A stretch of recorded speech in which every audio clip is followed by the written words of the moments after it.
The headlines. NLC begins two-day warning strike over effects of subsidy removal. Troops kill 6 kidnappers, arrest gun runners in Plateau, Bauchi and Kaduna State. An NPP crisis deepens, court grants restraining order as party expel Kwankwaso. And from the international scene, 2 officers arrested in DR Congo for crackdown that killed 43 people. Hello and welcome to Trust TV News Update. I am Sumaya Abubakar.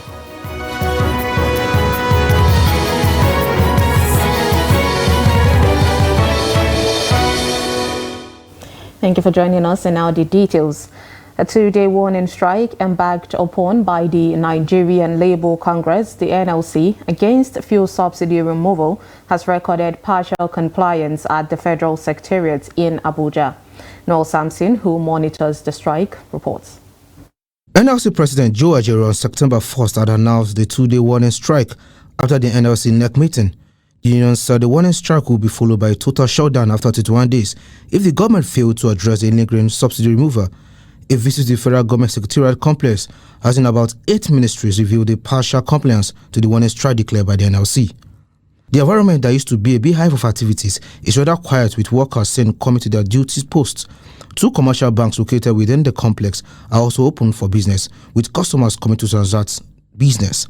Most of civil servants who don't want to speak to camera said the 2-day warning strike declared by the NLC took them unaware, hoping the unions will resolve their differences with the government.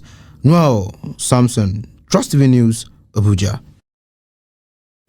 In the same vein, aviation unions have opted out of the strike due to an ongoing Universal Safety Oversight Audit Program. The Air Transport Services Senior Staff Association of Nigeria, the ATSAN, affiliated to Trade Union Congress TUC, has also refused to join the strike. The Director General, Civil Aviation, Captain Musa Nuhu, has admonished all industry workers to stay off the 2-day warning strike by the Nigerian Labour Congress to sustain the ongoing International Safety Oversight Audit in the country. Nuhu, in a memo to all the aviation workers, directed them to report at their duty post. He stated that failure to comply with this directive will be taken to sabotage of the International Civil Aviation Organization audit.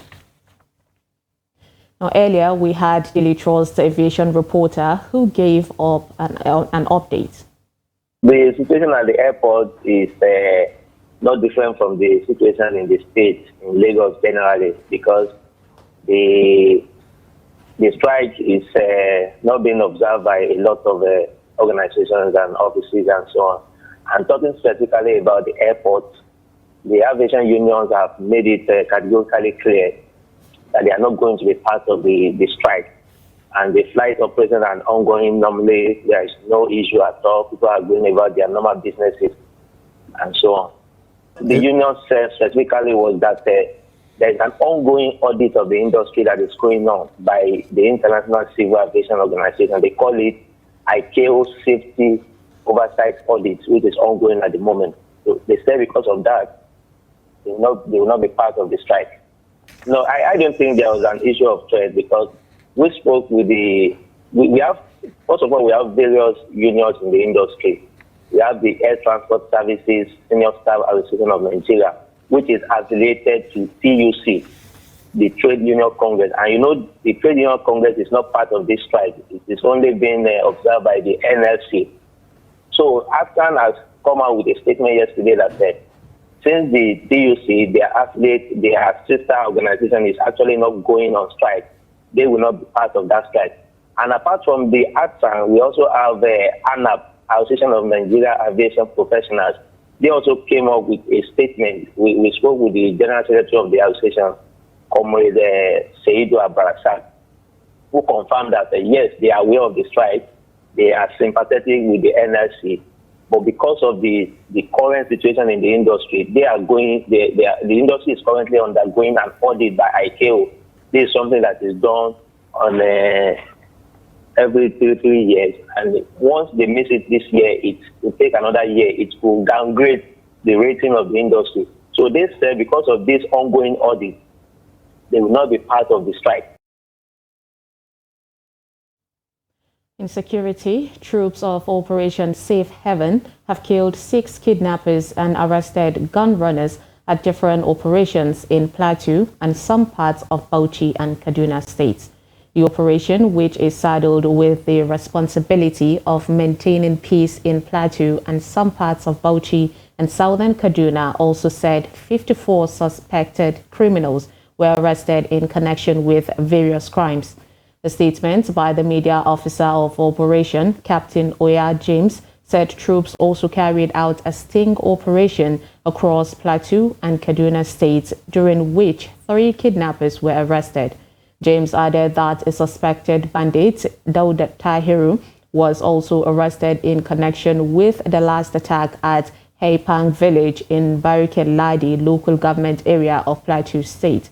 Similarly, the troops had, following intelligence, tracked down and arrested a notorious gun runner, Da Nyam, and one other at Kwang Kafanchan communities of Jos South, Jama'a local government areas of Plateau and Kaduna State. During the operation, troops recovered 1 AK-47 rifle, 55 rounds of 7.62 mm special ammunition, 1 Deacon-graded AK-47 rifle, and 1 magazine. All arrested suspects are currently undergoing interrogation. One road that is still dominated by acts of insecurity in Borno State is the road linking Maiduguri to Damboa. Now, this has negatively affected socio-economic activities of most towns in southern Borno, as dozens of travelers have been abducted by terrorists on the road. Now, in this special report, Trust TV's Adamu Ngolde takes a look at the road, its present status, and its impact on the socio-economic life of the people and communities around it. The report. Mala Amadou, a commercial driver flying Damboa Askira to Maiduguri, is one of the few persons who have survived the terrorist attacks along the Maiduguri-Damboa road in Borno State, northeast Nigeria. For over 4 years, since the road was declared open after being closed for over 13 months, he transported passengers through that road. For all those years, he was lucky to not be a victim of any of the attacks that took place. We have already suffered enough. The conflict has already done enough damage to our wealth. Now that we are ready to bounce back, the least the government can do for us is to ensure a safe and conducive atmosphere to thrive. Since the Boko Haram insurgents began in 2009, Maiduguri-Damboa remains one of the most dangerous roads in Borno State, as terrorists usually ambush travelers, killing and kidnapping many. In November 2018, the 187-kilometer road was closed for 13 months by the Nigerian army to enable troops to contain attacks of the Boko Haram terrorist group. It was, however, reopened by the state governor, Babagana Umar Zulum, represented by his deputy, Umar Usman Kadafur.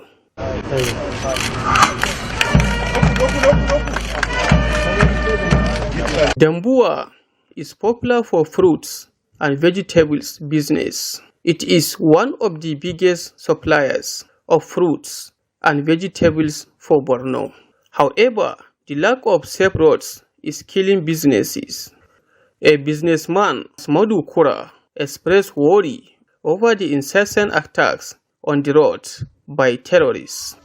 We really appreciate to Borno State government for its efforts to reopening these roads.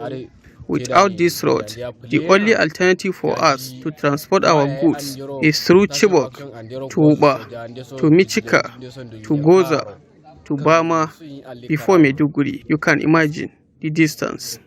Malam Modu owns an orchard in Damboa and has been selling fruits for over a decade.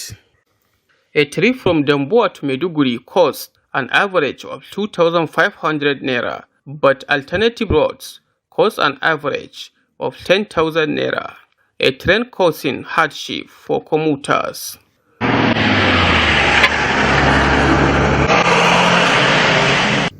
At the time of filing this report, over 20 trucks transporting goods to Maiduguri were stranded on the road as they awaited security operatives clearance.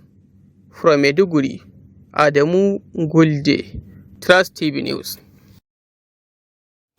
The Kano High Court has restrained the expulsion of Senator Rabiu Musa Kwankwaso from the New Nigeria People's Party. The court, presided by Justice Usman Malam Naabba on Monday, ruled in an ex parte order set aside the purported suspension of Rabiu Kwankwaso as a member of the applicant and restrained the Independent National Electoral Commission from recognizing the purported suspension pending the hearing and determination of the motion on notice.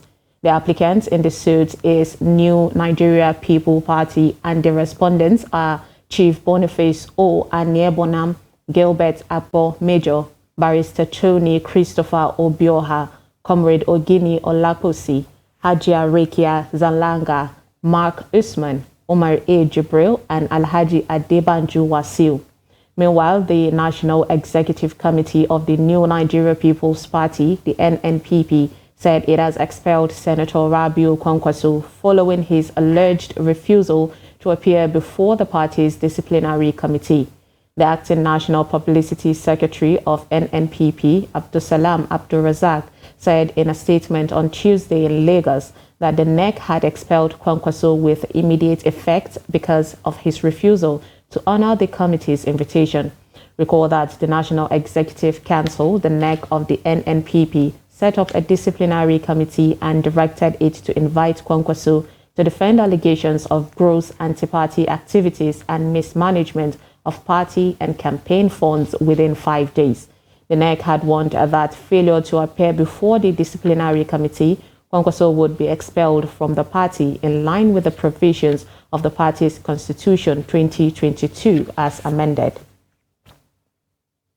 A raging fire on Sunday evening burnt the auditorium and 3 offices of the Ward Assembly Church in Ilorin, the Kwara State capital.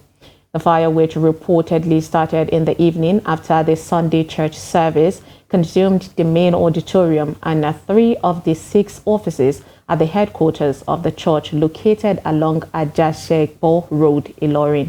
It was gathered that the fire caused severe damage to the church property because of late reporting of the incident to the State Fire Service and other security agencies in the state.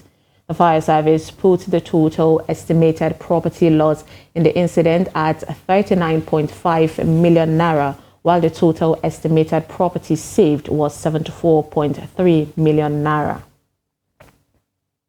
Now, Yola residents have expressed divergent views over the sharing formula for the subsidy palliatives meant to support the poor and vulnerable in the society. The palliatives, which were initially meant to be sold at a subsidized rate, are now to be distributed free to beneficiaries. Salis Lawan spoke with some residents on what they make of the distribution method for the palliatives. Take a look. According to the State Palliative Committee, Adamawa received 2 billion naira out of the 5 billion naira promised by the federal government as palliative and has since procured over 60,000 bags of 25 kg of rice to help cushion the effect of the economic hardship caused by the removal of fuel subsidy. In addition to this, the state also received about 5 trucks of maize for distribution. On Saturday, the Adamawa state government flagged off the free distribution of the grains, an action that is generating comments from the public, especially with the announcement of the distribution of rice free of charge.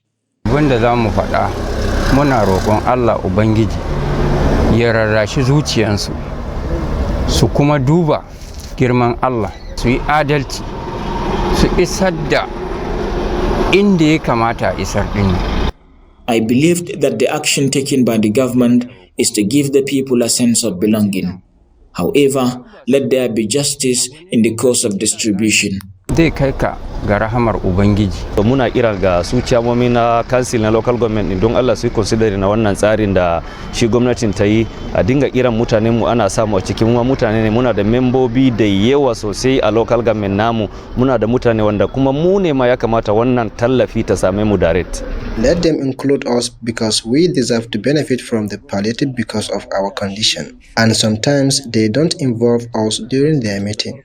With this development, the committee will have to go back to the drawing board and re-strategize on how to include others that were initially excluded.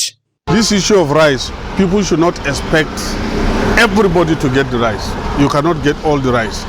The workers, they have been given 10,000 naira in addition to their salaries, and even the retirees, that is the retirees have, nobody has not been getting this 10,000 naira that the governor assured. So if it's a policy, you know, when you go around, you discover that other states have done a different thing.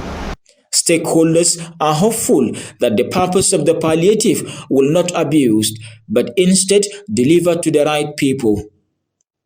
Salis Lawan, Trust TV News, Yola. You're watching News Update on Trust TV. Coming up. This type of langa involves 6 contestants on either side with 6 substitutes. The objective. This and more after the break. Stay with us.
Welcome back. If you're just joining us, this is News Update on Trust TV. Here is a recap of our top stories. We brought you NLC begins 2-day warning strike over effects of subsidy removal. And troops kill 6 kidnappers, arrest gun runners in Plateau, Bauchi and Kaduna states.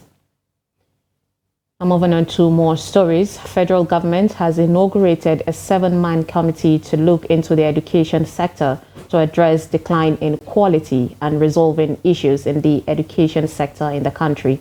The Minister of Education, Tahir Mamman, inaugurated the committee during a stakeholders meeting in Abuja.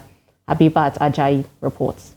Nigerians at this time are expecting President Tinubu's administration to do a quick turnaround in all sectors of the economy, with education at the forefront to galvanize the needed changes to make the country hold its rightful place in the Committee of Nations.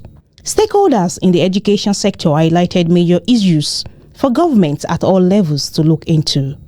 The number of agencies responsible for regulating educational sector needs to be reviewed. Yeah, if you look at it now, Federal Ministry of Education alone has not less than 17 parastatals. Yeah, all revolving. This will increase the cost of governance. And everybody will be saying that so amount have been voted for education. But which one is actually going to school system? Nobody bothers to find out. Yeah, all these agencies too are taken from the budget, and that's why the current expenditure in terms of our head costs keep on increasing. I think we need to do something. Now, we said higher education as a country, but we are running 3 different higher education. Yeah, we have teacher education that's being run by colleges of education. We have technology education being run by the polytechnic and monotechnics, and we have the university education now all put together called higher education. But they have different agencies. The output of this has some different. Why is it pressure on university? It's because the remaining 2 higher education products are not given the right recognition. The Minister of Education, Tahir Mama, assured Nigerians of his ministry commitments to meet up the contemporary demands of education globally. Before we harness these resources, we need to be sure of what we need to do to fill in the gaps that have over the years inexplicably pulled us back. It is important that the curriculum from basic to tertiary level meets the demands of our times and needs of the society.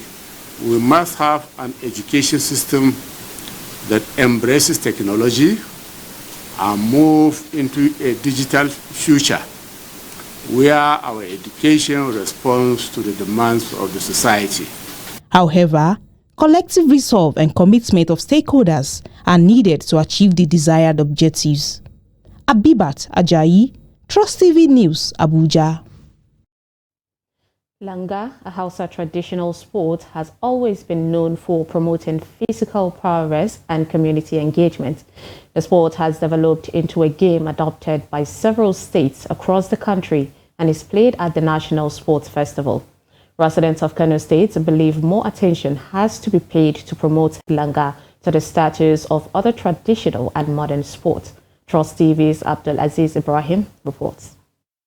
This type of langa involves 6 contestants on either side with 6 substitutes.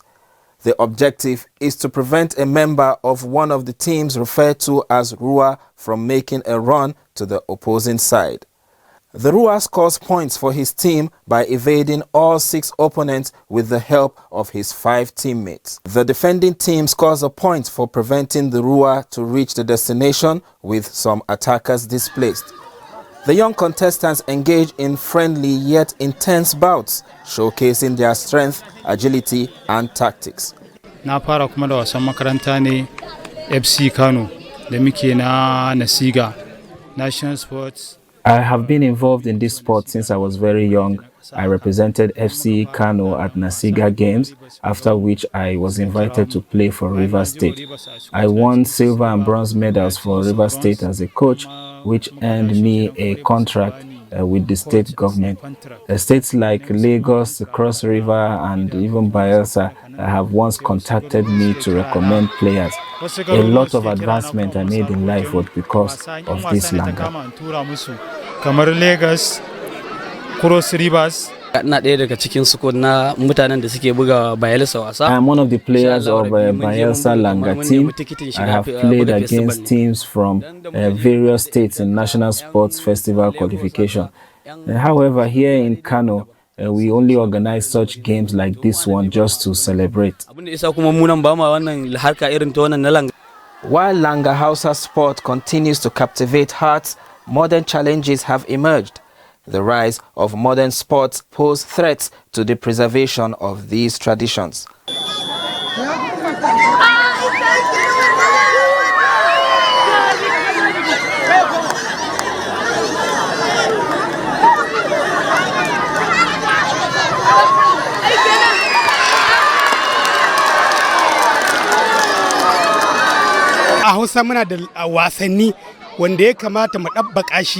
There are some Hausa traditional sports which we are supposed to preserve. Our hope is that this game of Langa can become as organized and known world over like football is well known.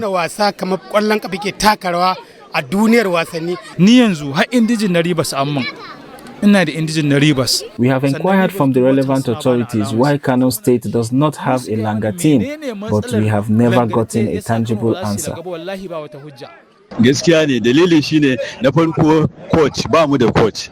Yes, this is very true, and it is because we don't have a coach presently.